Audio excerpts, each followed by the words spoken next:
Brian Noble, you've had the Batley game and the review after it. On reflection, how do you assess that performance? Pretty gutsy. I thought there was a lot of courage.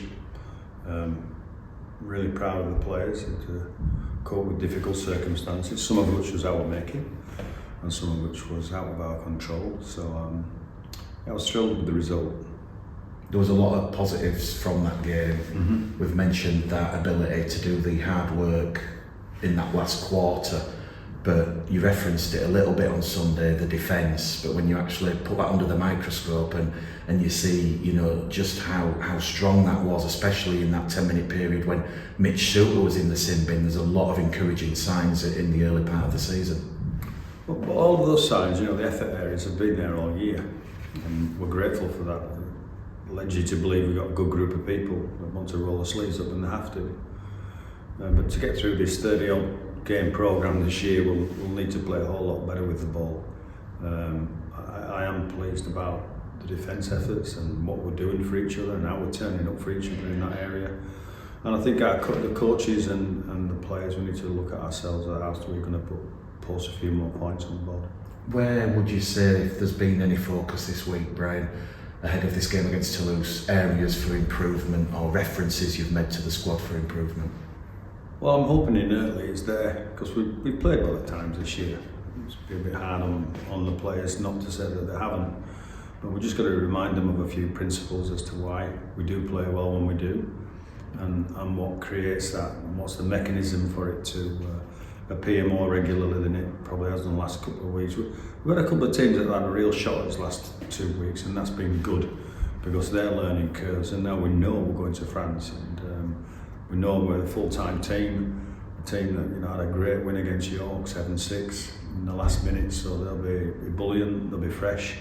So with all of those things in mind, I'm really looking forward to the weekend. Just on the attack, Joe Key's first game back in 2, he's not had a lot of minutes in the legs with James Meadows in the half, so that will obviously show improvement as the weeks progress. Yeah, I think so. I'll take you back to 4 games ago when we started this adventure. It'll be around 8 or 9 or 10 before we get that element of fluency and connectability, if you like, that will lead us towards the back end of the year when everything's dished out. You've had a look at the Batley game. Was the discipline of the side, Brian, as bad as that 10-1 penalty count? Not to my mind, and hopefully I'm going to sit down back end of this week with a view to discussing that. I think it's the start of the year. We all get things wrong at the start of the year. I'm pretty confident that there's 2 or 3 of those penalties weren't penalties, but that's my opinion. I might be told, I might be advised otherwise. So I think it's a work in progress. The referees don't go out there to referee badly. So it's important that we get some answers, and we give them some answers if they need them. Did the sin bin to Mitch Suter at all, Brian, kind of affect the minutes in the legs for Jordan Lilly? Obviously, Mitch had that 10-minute breather and come back on, but certainly when you look at Jordan's performance, it was, that fresh legs, that energy come at the right part of the game. Yeah, absolutely. And that's one of the things that Jordan brings to any team, his energy. Did the amount of minutes get disrupted by what happened? Of course it did, because Mitch got a 10-minute rest and we thought, well, throw him out there for 5 more minutes and I think he's got to try. So it wasn't a bad decision. But I do agree with you about Jordan. I gave the team a huge lift for 21, 22 minutes. What is the expectations going into this game on Saturday against Toulouse?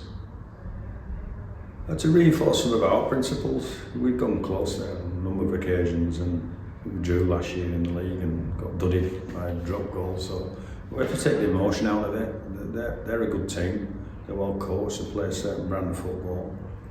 I truly believe, I don't think we've shown our best whilst we've been there.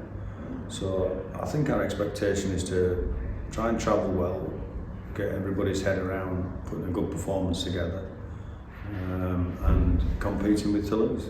Toulouse have only played 2 competitive games so far, Brian. It's been very stop-start because of their non-involvement in the Challenge Cup and the 1895 Cup. What do you make of Sylvan Houlis and Toulouse Olympique in 2025? It's very, very different to the Toulouse we saw last year?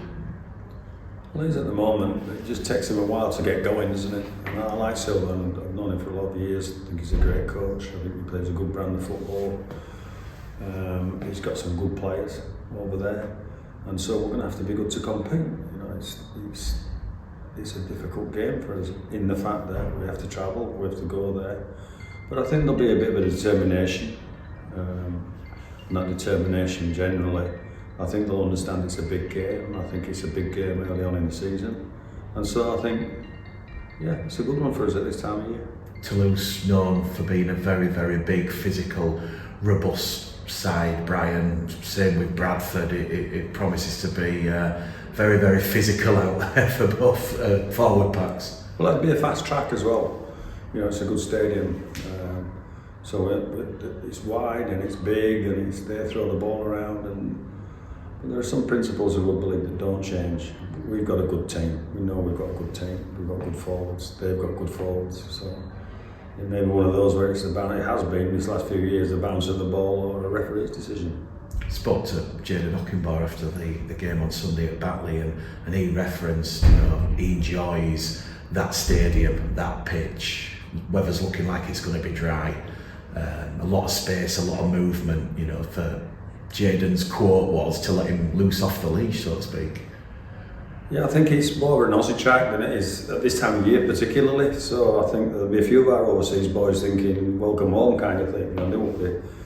We never really, even when we've been there, it's been 30, 31, 32 degrees, and that's a challenge. It's going to be 19, 20 degrees, which is perfect weather for playing rugby league.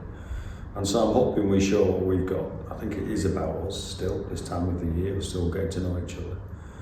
And so you mentioned expectations early on in the piece. Let's just all turn up and see what we're capable of. You've just mentioned early on in the season and getting to know each other, Brian. You're going to spend the weekend away together, you and your team.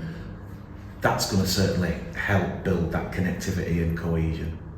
I hope so. And that's why I like away trips. I like trips together for longer periods of time than we normally get, because you can reinforce your values. You get to sit players down and have a better talk about football than probably in the short term. So yeah, they're great tips. They're good trips for galvanising the team and getting together and understanding the mission. We're doing this early in the week, a few days before the game, Brian.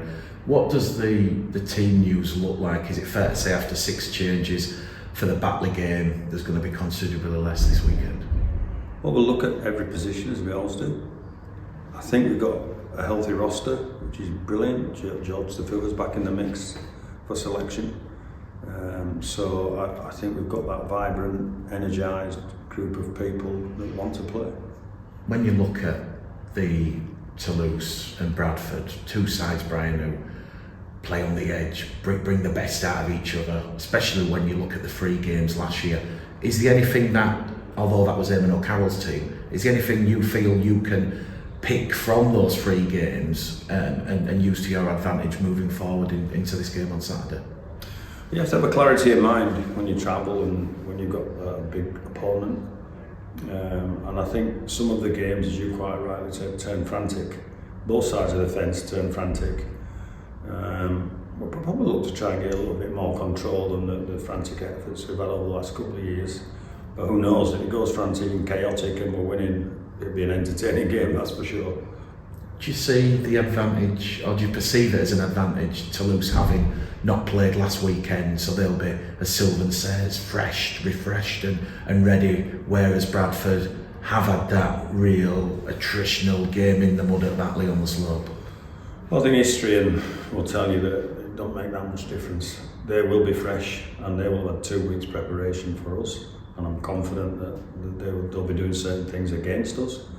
So we've got to make sure we look after the ball and understand that if battle hardened is the right word, then we need to use that as an advantage. But it generally won't boil down to those 2 issues. Are you happy with the travel arrangements? I know last year Eamon wasn't happy with some aspects of having to fly from down south and then not actually landing in Toulouse and having to get a coach there. Well, it's not perfect. We're flying into Limoges, so we've got a 3.5 hour bus trip after getting into Limoges, which is difficult. So, and we've got to get back then for a fixture the week after with a predominantly part-time team. So it's not ideal, no. But I don't think whinging about that's going to help. We'll make the best of it. We'll have some fun together. We'll travel together, and that's the way you have to challenge it. And I'm kind of guessing, Brian, that's what you're really looking forward to, and the team, the challenges of a tough attritional game in the south of France, followed 6 days later with that Challenge Cup tie against Salford. Well, I'm not thinking about Salford. Toulouse is number one priority. But I am looking forward to this game. I think it'll be a different game to last weekend's game. I'm hoping it will be. And I'm hoping we can show that we can move the ball as well as we can do the tough stuff. And just finally, how much of a marker do you see this game against Toulouse? It is round 3, very early in the season, but Toulouse are full time. A lot of people have them in the top 4, top 2. How much of a marker is this in your eyes? Well, they're a good team, and they've shown that with their results. You know, they got to the grand final last year and the year before, I think. So that full time makes a massive difference. One of the frustrations of doing this job is that you only get the players for a certain amount of time. So it's drip feeding the improvements. But as a marker, I don't think it'll make any difference whatsoever to whoever wins at the weekend to perhaps what's happening. Maybe a few bragging rights early on in the year. But it's a great game in its own. It's a great fixture that we can look forward to. And I'm sure if we come on the right side of the result, it'll be another tick in the box as to where we're going this season.